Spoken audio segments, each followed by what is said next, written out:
រឿងទុំទាវដំណើររឿងទុំទាវបានចាប់ផ្ដើមឡើងដោយតួអង្គទុំដែលជាកូនប្រុសស្ត្រីមេម៉ាយម្នាក់រស់នៅស្រុកបាភ្នំខេត្តព្រៃវែងទុំបានបួសរៀនជាមួយមិត្តម្នាក់ឈ្មោះពេជ្រនៅក្នុងវត្តវិហារធំអ្នកទាំងពីរនាក់មានចំណេះដឹងខាងធ្វើតោកលក់ដោយឡែកទុំមានរូបរាងខ្ចីល្វក់ព្រមទាំងមានសម្លេងយ៉ាងពីរោះចាស់ទាំងមន្តអាគមចំណែកពេជ្រចាស់ផ្លុំបីថ្ងៃមួយនេនទាំងពីរបានសុំលោកគ្រូយកតោកទៅលក់នៅឯត្បូងឃ្មុំលោកគ្រូក៏អនុញ្ញាតដោយផ្ដាយផ្ដាំឲ្យចេះរក្សាតម្លៃខ្លួនជាសង្ឃមកដល់ត្បូងឃ្មុំអ្នកស្រុកពេញចិត្តនឹងទុំយ៉ាងខ្លាំងទូទុំស្មូតបានពីរោះធ្វើឲ្យអ្នកស្រុកត្បូងឃ្មុំផ្អើលឈូឆរមកស្ដាប់នាងជាភេលៀងរបស់នាងទាវដែលឈ្មោះនាងណូបានឃើញទុំដែលមានរូបសម្បត្តិស្រស់ស្អាតនិងមានសម្លេងពីរោះក៏គួរចិត្តស្នេហាតែសុខចិត្តត្រឡប់ទៅជម្រាបទាវវិញនាងទាវបានដឹងដំណឹងនេះភ្លាមនាងទាវក៏កាត់ខំអង្វរអ្នកម្ដាយឲ្យទៅនិមន្តនេនទុំមកស្មូតនៅលើផ្ទះរបស់ខ្លួននេនទុំក៏មកស្មូតនៅផ្ទះរបស់នាងទាវតាមតែការនិមន្តរបស់ម្ដាយទាវយ៉ាងពីរោះធ្វើឲ្យនាងចាប់ចិត្តស្រឡាញ់រួចក៏យកគ្រឿងបរិក្ខារដូចជាមានផាហុំ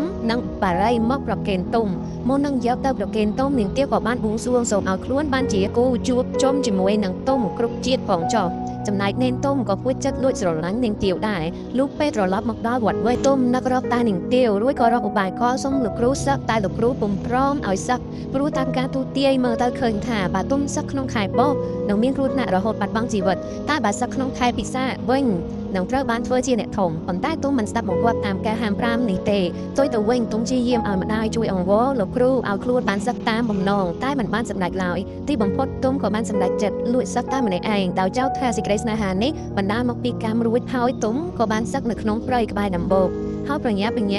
ាបបួពេជ្រទៅត្បូងឃ្មុំវិញដោយចៃដន្យពេលទុំមកដល់ផ្ទះនាងទាវគាត់ជូនម្ដាយនាងមិននៅផ្ទះអ្នកទាំងពីរក៏បានរួមចិត្តរួមកាយក្នុងក្តីស្នេហាមួយដ៏ផ្អែមល្ហែមក្រោយមកអរជូនដែលជាចៅហ្វាយខេត្តត្បូងឃ្មុំនិងភរិយាបានចូលស្ដីដណ្ដឹងនាងទាវឲ្យទៅមើលនួនជាកូនប្រុសរបស់ខ្លួនម្ដាយទាវសប្បាយចិត្តណាស់ព្រោះនឹងបានធ្វើជាដណ្ដងជាមួយនឹងលោកអុកញ៉ាអរជូនដែលមានទ្រព្យសម្បត្តិច្រើនប៉ុន្តែនាងទាវបានប្រកែកមិនយល់ព្រមទទួលមើលនួនជាប្តីឡើយហើយម្ដាយនាងក៏បង្ខំដោយរំលឹកដល់ពាក្យព្រេងបុរាណថានំមិនធំជាងងាឡើយនិងប្រមានថានឹងវាយឲ្យស្គាល់ថាកូនគោមិនព្រមចូលនឹមតាមម្ចាស់វាយ៉ាងម៉េចទន្ទឹមនឹងនោះដែរទុំនិងពេជ្រត្រូវព្រះរាជាឲ្យចូលគួរបម្រើក្នុងវិជ្ជវាំងដោយពេជ្រចេះព្រមបីនិងទុំចេះស្មូតយ៉ាងពីរោះបានប្រទានងារជាមើលឯកក្នុងពេលនោះដែរព្រះរាជាទ្រង់ចង់បានស្ត្រីរូបស្អាតយកមកធ្វើជាស្នំឯកក៏ជ្រើសរើសបាចាមនាងទាវដែលជាសង្សាររបស់ទុំនាងទាវក៏ត្រូវបានចៅហ្វាយខេត្តអរជូនចាត់ចែងនាំយកទៅថ្វាយព្រះរាជារឿងនេះបានធ្វើឲ្យម្ដាយទាវសប្បាយចិត្តយ៉ាងខ្លាំងព្រោះសង្ឃឹមថានឹងបានធ្វើជាម្ដាយក្មេករបស់ព្រះរាជា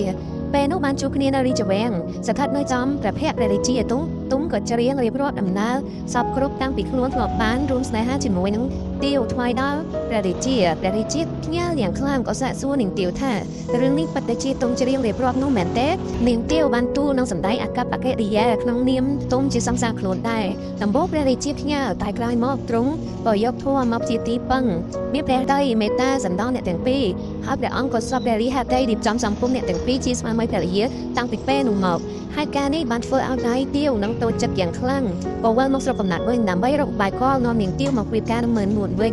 ញដោយគាត់បានខ្លាចសម្បត្តិថាគាត់មានជំងឺជាទម្ងន់ឲ្យនាងទាវជាកូនឆាប់វិលមកស្រុកកំណើតវិញជាប្រញាប់ក្រោយពីបានទទួលដំណឹងនេះភ្លាមនាងទាវក៏ប្រញាប់លាទុំជាប្តីធ្វើដំណើរមកមើលម្ដាយជាមួយនឹងនាងណូពេលមកដល់ផ្ទះនាងទាវត្រូវបានម្ដាយបង្ខំឲ្យរៀបការជាមួយនឹងមើលនួននាងទាវអស់សង្ឃឹមជាខ្លាំងក៏សរសេរសម្បត្តិមួយច្បាប់ផ្ញើទៅឲ្យគេយកជូនទៅឲ្យទុំជាប្តីនាងទុំទទួលដំណឹងនេះភ្លាមក៏រន្ធត់ចិត្តយ៉ាងខ្លាំងរួចក៏ទៅទូលព្រះរាជាដើម្បីសុំលាទៅជួយនាងទាវជាប្រពន្ធព្រះអង្គទ្រង់ខ្ញាល់នឹងអរជូនបានប្រទានព្រះរាជសារដល់ទុំនិងពេជ្រឲ្យទៅខាត់អរជូននឹងមើលនួនឲ្យបញ្ចប់អាពាហ៍ពិពាហ៍នោះជាបន្ទាន់ពេលមកដល់ផ្ទះនាងទាវទុំឮសូរសំឡេងការក៏ស្រងាក់ចិត្តហួងវែងបាត់បង់អស្មារតីក្រោយពីស្លៀកពាក់បានត្រឹមត្រូវតាមមន្ត្រីរាជវាំងរួចមកទុំក៏យករាជសារមកក្រវ៉ាត់និងចង្កេះរួចហើយក៏ឡើងមកលើផ្ទះជារៀងអន្ទង់ឲ្យនាងទាវចេញមកចាក់ស្រែឲ្យខ្លួនផឹកពេលផឹកស្រែស្រវឹងទុំក៏ប្រអោបនាងទាវជាប្រពន្ធខ្លួននៅចំពោះមុខភ្ញៀវជាហេតុធ្វើឲ្យម្ដាយទាវខំច្រឡោតក៏ស្ទុះទៅឲ្យអរជូនយកទុំទៅសម្លាប់ទុំក៏ត្រូវអរជូននឹងបាក់ពួកយកទៅសម្លាប់ចោលនៅក្រោមដើមពោធិ៍ជើងខាល